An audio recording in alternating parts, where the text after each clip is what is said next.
This is exactly the group therapy session that I needed.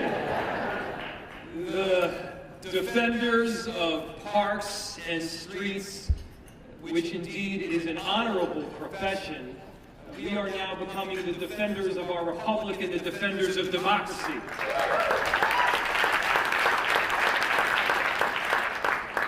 And it is heartwarming to be here with all of you because, I see your name on amicus briefs. I see your faces on TV. I feel the support from across the entire country, and we recognize that one great American city is experiencing an invasion. That is an invasion on our democracy, on our republic, and on each and every one of us. And the fact that you all are standing up means the world.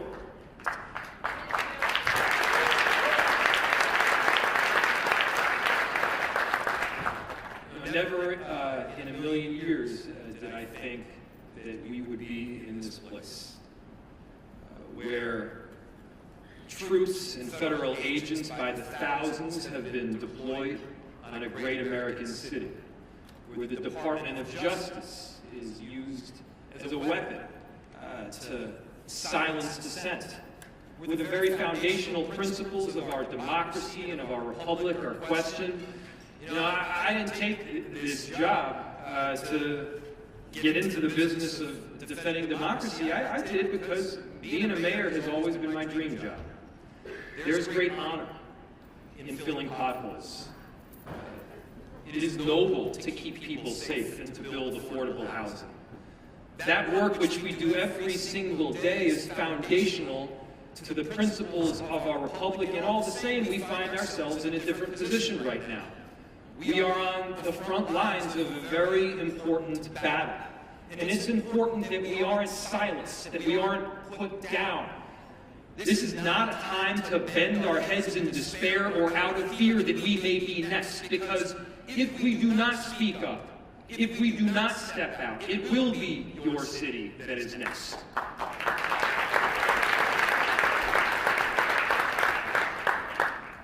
For those of you that have been watching the news and what's happened in Minneapolis, I'll tell you, it is that bad. People's constitutional rights have been trampled. Thousands of federal agents have descended on a city that has 600 police officers. 600 police officers and somewhere between 3,000 and 4,000 federal agents, ICE, and Border Patrol. People have been indiscriminately pulled off the street. Discrimination takes place only on the basis of are you Somali, are you Latino, or are you Southeast Asian? And then American citizens have been yanked away from their homes after that solely because they look like they are from Mexico or Ecuador or Somalia. That's not how we operate in America. In America, we have these foundational principles of law. We abide by our Constitution. The rule of law is not just something that you say, but it is something that we practice each and every day. And as mayors, we know that. As mayors, we operate in the reality business. It is a reality that we've got to keep people safe on a daily basis. And by the way, we do that, partnering with a number of different jurisdictions, working with our federal government. In Minneapolis, we've worked extensively with the ATF, the FBI, and the DEA, the U.S. Attorney's Office to successfully drive down crime. And despite what you may hear on different media channels, crime is down in virtually every category and virtually every neighborhood of Minneapolis. Minneapolis is a safe city. It is less safe when chaos reigns supreme. It is less safe when families do not feel comfortable going to school or buying food at the grocery store because they're worried that their very family might get ripped apart. It is less safe when we have roving bands of agents marching down the streets just looking for somebody who might be concerned. And I gotta tell you, everybody is concerned when you have that kind of occupation. And so we've been very clear. The Operation Metro Surge needs to end. This kind of conduct and siege needs to stop, not just in Minneapolis. It needs to stop nationwide.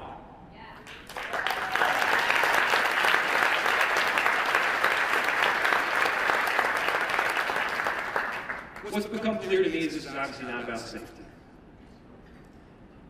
This is not even about immigration. This is about silencing a narrative or a political position that differs from that of a federal administration. We've seen this kind of conduct in other countries. We cannot see it right here in America. This is not a Democratic or a Republican issue. Never once have I made this partisan. This is a foundational principle of making sure that the endurance of our republic can continue on.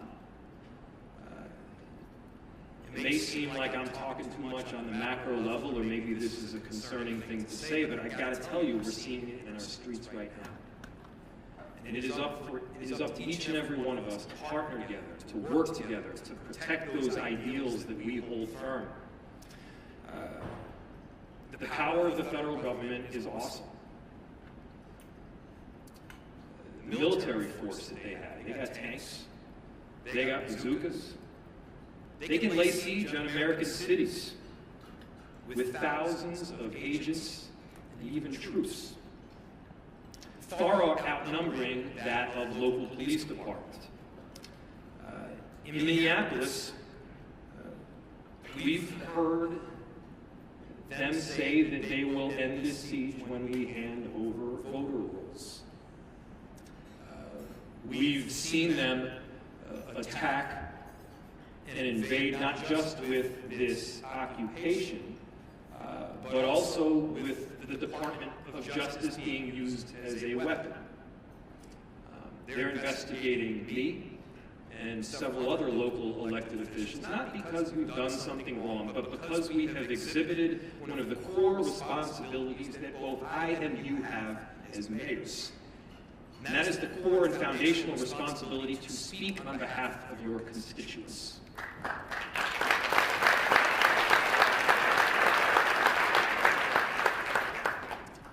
I'm going to continue to speak on behalf of my constituents. We won't be intimidated in Minneapolis, and if there's any place to take inspiration from, don't take it from me.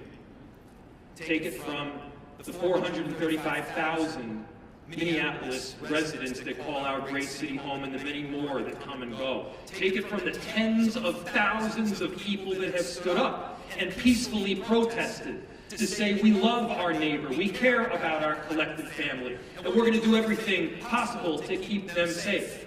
Take inspiration from the people that are dropping their neighbors off to the grocery store or standing guard outside a daycare to make sure that their families don't get ripped apart.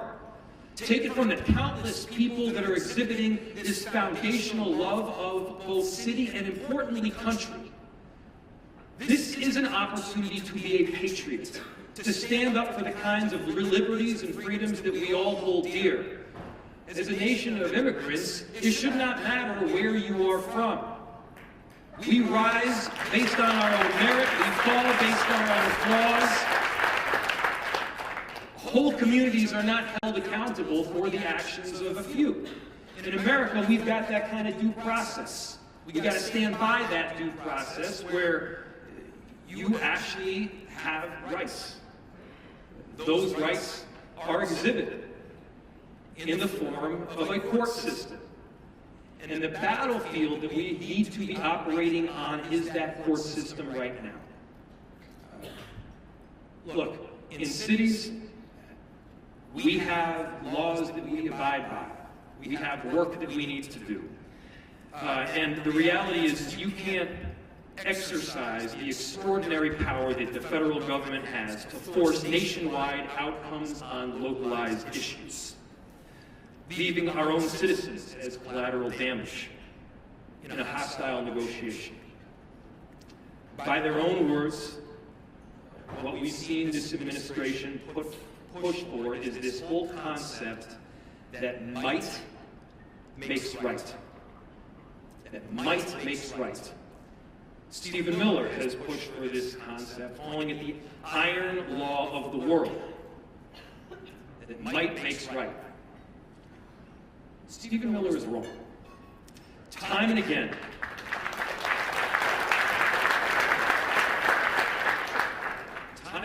America has rejected the law of the jungle. Time and again, America has rejected this notion that might makes right. That notion and that belief that we are of something greater than simply force has allowed our country to rise in international influence and allowed great cities to be laboratories of democracy. We must reject the notion that might makes right again and again. We must understand that it is not the clash of iron that furthers the notions of democracy, but it is the intense battle of ideas. Might does not make right. In cities, we all recognize that ideas make right. And so, from Portland, Maine, to Portland Avenue in Minneapolis, to Portland, Oregon, mayors, we do not back down to bullies. We stand up for democracy. We understand that the common ideals that we hold are essential to the endurance of our great republic. This may not have been a battle that we signed up for. Each and every one of us entered public service for a different reason. Some of us entered to keep our cities safe. Some of us entered because we love to build affordable housing. Some of us entered because we care about climate. But now is also a moment where we all got to stand together. You have this unique relationship with the American electorate. This is more important than being a Democrat or a Republican. This has to do with our day-to-day lives. Who we are as a people, who we are as a democracy, and who we can be as American citizens. Mayors have that important role. I know that you will carry it out, and I cannot be prouder to be part of this tremendous team. And so, on behalf of all of these incredible Minneapolis residents that are going through a very difficult time right now, to say the least, thank you. On behalf of the next city and the city after that that may experience this kind of invasion, thank you. We got to hold rock solid. We cannot back down. Our cities, our mayors are what will hold this democracy together. Thank you so much.